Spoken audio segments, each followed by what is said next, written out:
At that moment, Marshall's attention was arrested by a full-length portrait of a handsome, dark-haired man with a haughty expression. Upon inquiring about his identity, Marshall had learnt that it was the 4th Earl of Penbury himself. Marshall looked into his smouldering eyes. They were restless and fierce. The portrait was placed exactly opposite the alcove, which had formed the middle bar of the E-shape, and Marshall crossed the floor to look out of one of the windows. The sun was setting blood-red beyond the sleeping giant hills. Keep up. Enough of ye geeking," wheezed the caretaker. "I don't intend on coozing here after dark." "Wait a minute. You've worked here all these years. Have you seen anything strange here yourself? Like that phantom dog, for example?" The caretaker halted and chuckled. "Oh, no. There be many hellhound stories in the Shire, but I don't think there be one in this here place. All the same, it be useful in keeping the vandals away, so I've kept it going all the years I've been here, and that be 22 years this Christmas, and I don't plan on retiring for another 20 at least." 22 years? That's quite a long time, Mr. Pruner. That's John Pruner. "Surely, Mr. Pruner, there must have been something you have seen," said Marshall emphatically. The caretaker coughed and wavered, eyeing a plump wallet which Marshall had produced. While observing the caretaker intently, he slowly pulled out one £50 note after another, arranging them in a fan shape. When he held 5 in his hand, that was temptation enough. "All right, I'll tell ye summit. But I blame ye if anything happens." Marshall handed him the money. The caretaker began. "The year was 76, I recall. 'Twas a summer, and a hot one it was. Ye may remember the heat wave. Oh, strange things were happening. The invasion of God's cows, the forest fires. I'd just got me job here. Well, the previous winter. There's always been talk about the haunting, but I was younger then, as tough as a dog's head I was. Just married myself. Didn't care about nor I didn't. Well, there was this wedding in my village, the Lower Fursley, you know, and the newlyweds, I'd knowed 'em well, they had set their hearts on spending the first night here. So me missus and I, we decked out the bedroom in balloons, to make it festive for 'em like. 'Twas a present from their in-laws, didn't spare no expense. So we got a big bunch of red roses, box of best chocolates, and a bottle of fizzy foreign wine as well. Done a proper job, I tell ye. Well, 'twas dim it by the time they got here. We met 'em by the front door, and rayed for the occasion we were and all. We'd hired some Georgian garb, so there we stood, me missus and I, she a housekeeper, and I was the butler. I tell ye, 'twas all done proper, just as requested. We took 'em up and returned to the lodge, all the while jesting and joking, poking fun at their hare-brained ideas like, and for being so, The caretaker jerked his head. What was that?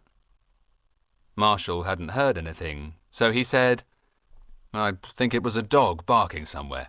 Please, continue. Well, 'twas soon after midnight. We just got into our bed. I remember looking at the clock on the mantelpiece when we heard scratching at the door. I was going to get up. Thought 'twas our Chibbles wanting to come in. But me dummin said she'd left the pantry window open for her, so we thought naught of it and go to sleep. Me dummin, she rises at cock alert. She likes it that way, and I don't argufy with that, what with the hens and the goat and all the chores she does. And that morning she'd go down as usual like, and then I hear her yelling, John, get your backside down here this minute. Well, I thought something odd must have happened, for me missus never uses strong language like that. And I did. Daggled down the stairs, that is. I know how me bread is buttered, so I always do what she says. And when I looked through the open door, guess what I seed? Mickey, that's the name of the groom. There he was, sitting on the ground, leaning against the doorpost in his underthings. Like a duck in a thunderstorm, struck all of a heap he was, and when he lifted his face, he looked as if he'd seed a ghost. And he had. Mickey, says I, ye look as if you'd seed a ghost. And he shook his head, mum-chance like, and pointed towards this here place, and not a word we could get out of him. It was not till much later that he telled us exactly what happened. When after the chocolates and the wine they were ready, like to, do their wedding thing, Mickey had removed some of his clathers and he stood by the bed while she lay there, still in her wedding dress atop the covers. And that's when he appeared. With a bang and a cold gust of wind, he floated out of the mist. And what do you think he did then? Well, he took off his feathered tricorn and tossed it onto the floor. The same happened to his justacorn. That's the name for them fancy coats they wore in them days. Then he did the same to his vest. And fancy garb it all blue and gold brocade. 'Twas Lucy, that's Miss Prowl, who had taught me all them old words. Right smart girl she be. You'd think being pretty, don't tell the missus I said that, her head would be full of wool, but as sharp as a larch needle she be. And a vitty girl too, kind and helpful. Anyhow, after the Earl had unrayed, he just flung himself onto the bed next to the maid, but not taking any notice of her, as if she wasn't there. Mickey froze. And what d'you think she did? She started making eyes at the ghost. And what d'you think he did? As if coming out of some infernal stupor, he had turned towards her and then put his arm around her. And what do you think she did then? Giggled. That's right, giggled. That's what she did. And that's when poor Mickey legged it, for he'd seed enough. As I said, all that we didn't learn till much later. At the time he was just gibbering and pointing at the mansion, so we were none the wiser. But we cottoned on that something odd must have happened to get him so confuddled. So me dummin, she milks the goat and gives him a dish of tea. He guddles it all in one gulp, and then he says to me, "Got any cider, mate?" "Sure and sure I have," says I, thinking, poor beggar, it be that foreign fizzy plonk what made his gubbins quasi. So I goes into the cellar to get an earthenware jug with scrumpy. No plastic nonsense here. So he guddles a goodly mug of that. Meanwhile, me missus goes to get him a shirt and a pair of pants. Him be about the same size as myself, to make him look proper like. And then she fixes him a thunder and lightning. He eats it, and then downs more cider, all quirking like, so we still can't get any sense out of him. That's when we decided to call the Penley vicar, who in turn had called the village bobby, and soon they were at the lodge. I reckon 'twas about 10 by the time the three of us made our way to the mansion. Me dummin remained at home to comfort poor Mickey. A good job she did too. 'Twasn't a sight for a vitty woman to see. At first, mind, we'd seed naught out the ordinary. No, I lie. There was something queer. Mickey's clathers lay on the porch of the mansion, all neatly folded like. In the bedchamber, likewise, all was tidy. Nor it was out of place, or what wasn't there to start with, nor about a pair of white shoes with a blue ermine, mind. I recall someone saying, "Where be the Cinderella?" For Sissy, that's the Barrowley maid, was nowhere to be seen. We searched all over the mansion, no sight of her.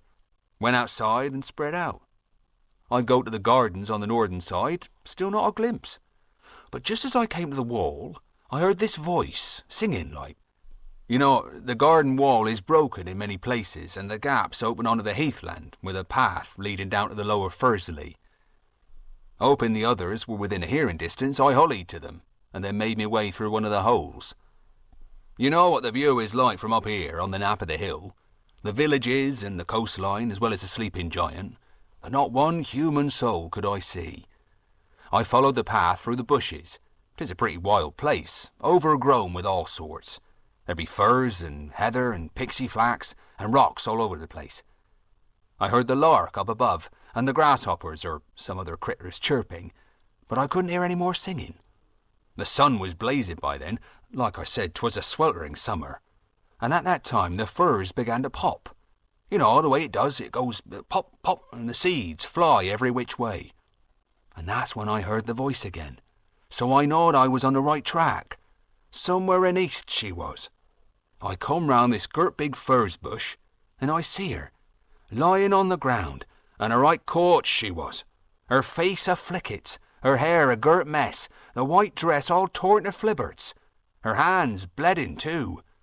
We learnt later 'twas the furs that done it. But did she care? Happy as a cricket she was, and singing. I've heard that song many a time, and I know how it goes. But don't ask me to sing it. I can say the words, mind.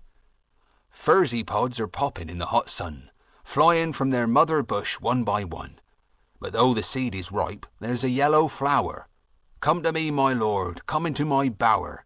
Come into my bower, O my lord, listen to my reason, O my lord. Furze bush is in flower, O my lord, and kissing is in season, O my lord. Cracked, thought I, and I tell ye, a weird sight it was, unnatural like, and the song a bit on the raunchy side, if you ask me. So like I said, glad me missus wasn't there. By then the others had come. The vicar had handed her the shoes. She stood up giggling, grabbed the shoes, and her eyes were totally blank and senseless like. And then, still barefoot, she ran off towards the village. Cracked, said the bobby. Aye, exactly what I thought, said I. Next day Mickey left for Lunnon. Heard he remarried since. But that's not the end of it. Sissy did not get any better. Had gone right zanny, if you ask me. I myself seed her in the graveyard one summer night, dancing and singing like. And don't tell me missus, but not a stitch she had on.